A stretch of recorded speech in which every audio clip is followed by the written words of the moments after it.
이 기사가 나오자마자 난리가 났습니다. 10배 이상 비싸진다라는 소식들이 여러 언론이나 유튜브 채널 등을 통해서 밝혀졌습니다. 건보 적용에 대한 내용은 이뿐만이 아닌데요.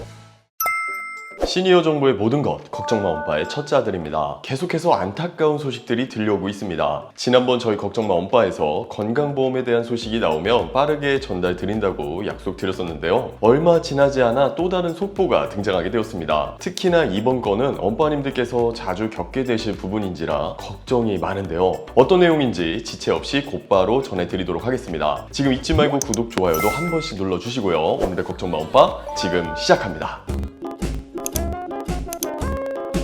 10월 17일이죠. 인공눈물 가격이 10배 이상 비싸진다라는 소식들이 여러 언론이나 유튜브 채널 등을 통해서 밝혀졌습니다. 기사를 살펴보면 인공눈물의 원료인 히알루론산 나트륨 저만제 일부 제품에만 급여 혜택을 제공하고 처방량도 제한하기로 했다는 건데요. 라식, 라섹 수술이나 외상, 콘택트 렌즈 착용 등으로 발생한 외인성 안구 건조증에는 급여 혜택이 적용되지 않고 쇼그렌 증후군, 피부 점막암 증후군, 건성암 증후군 등 내인성 질환에만 급여 혜택이 적용될 방침이라는 기사가 나왔습니다. 이렇게 된 이유가 악화된 건보 재정 때문이라는 이야기도 함께 있었는데요. 우리 엄빠님들 안구 건조증이나 백내장, 녹내장 있으신 분들 많으시잖아요. 그래서 이 기사가 나오자마자 난리가 났습니다. 많은 분들께서 절망에 빠지시게 된 건데요. 한 박스에 60개 정도 들어있는 인공눈물 4,000원 정도거든요. 그런데 건강보험료 급여 혜택이 적용된 금액으로 실제 가격의 10%에 불과하다는 거죠. 그래서 이제는 병원 처방을 받아도 4만 원에 구매해야 한다라는 소문이 일파만파 퍼지게 되었습니다.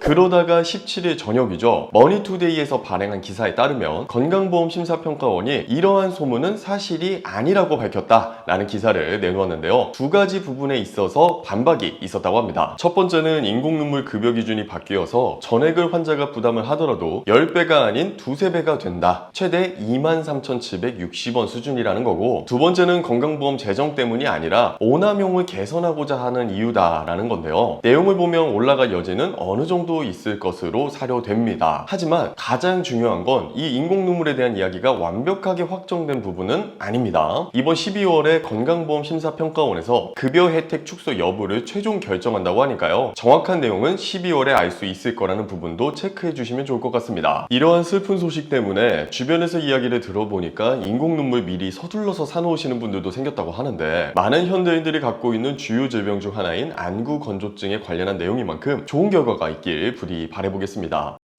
건보 적용에 대한 내용은 이뿐만이 아닌데요. 이 부분은 지난번 영상을 못 보신 분들을 위해 다시 말씀드려보려고 합니다. 이번 10월부터 의사의 판단에 따라 뇌출혈, 뇌경색 등 뇌질환이 의심되는 두통과 어지럼증에 대해서만 MRI 검사를 할 때 건강보험 적용이 가능하다고 합니다. 즉 기존의 뇌질환 확진을 받았거나 뇌신경검사, 사지 운동기능 검사와 같은 신경학적 검사에서 이상 소견이 있어야지만 MRI 검사를 했을 때 보험급여를 받을 수 있게 되는 겁니다. 반면 의학적으로 MRI 검사까지 할 필요성은 낮다고 판단했는데도 불구하고 환자가 원해서 단순 편두통이나 만성 두통 등의 MRI 검사를 한다면 환자가 진료비를 모두 부담해야 합니다. MRI 비용을 그동안 잊고 지내셨던 분들께 평균 비용을 알려드리면 건강보험심사평가원 자료를 기준으로 평균 45만 7,803원이었고 최대는 88만 5천원, 최소는 25만 원이었다고 합니다. 사실상 대형 병원급에서 검사를 진행했을 때 80만 원 이상의 비용이 발생한다는 건데요. 여기서 잊지 말아야 할 점 중에 하나가 아까 이상 소견이 있어야지만 MRI 검사를 할 수 있다고 했잖아요. 그분들조차도 최대 2회 촬영으로 제한됩니다. 이렇게 MRI 검사의 기준을 강화한 이유는 건보 재정 부담이 커졌기 때문인데요. MRI의 경우에는 2017년에는 진료비가 143억 원 수준이었지만 2021년도에는 1,766억 원으로 급격히 증가했다고 합니다. MRI 검사 외에도 이번에 코로나 관련해서도 변한 부분이 있었죠. 일반 확진자들은 검사비, 치료비 모두 개인 부담으로 처리해야 한다는 사실, 이것도 모르시는 분들이라면 챙기셔야 하는데요. 이번 치료비는 중증에 한해 일부 지원되는 걸로 변경되었고 검사비 부분에서도 큰 변화가 있었습니다. 외래 신속 항원 검사가 비급여로 전환되었죠. 단 먹는 치료제 처방군이나 응급실 중환자실 환자분들은 일부 지원됩니다. 방금 말씀드린 먹는 치료제 처방군 분들은 60세 이상, 면역 저하자, 기저질환자를 말하는데요. 이런 분들은 건강보험이 일부 적용된다고 했잖아요. 그래서 PCR 검사 같은 경우 1에서 4만 원 정도의 비용을 내고요. 일반 국민들 같은 경우에는 비급여 처리가 되기 때문에 6에서 8만 원 정도의 PCR 검사 비용이 들고 있습니다. 이외에도 초음파 검사 기준도 깐깐해졌는데요. 수술 전에 관례적으로 찍던 상복부 초음파가 있습니다. 그런데 이 상복부 초음파 역시 급여 기준이 강화되었습니다. 의학적으로 필요한 경우에만 건보를 적용하기로 했고요. 하루에 받을 수 있는 초음파 검사 횟수를 제한하는 기준도 마련한다고 합니다. 그리고 최근에 외국인이나 해외 장기 체류자들이 건보료를 먹튀한다는 논란이 있었는데요. 원래는 외국인이 국내에 들어오는 즉시 건강보험 피부양자가 될 수 있었습니다. 그런데 이걸 입국 후 6개월이 지나야 건보 적용을 받을 수 있도록 기준이 발의된 상태라고 합니다.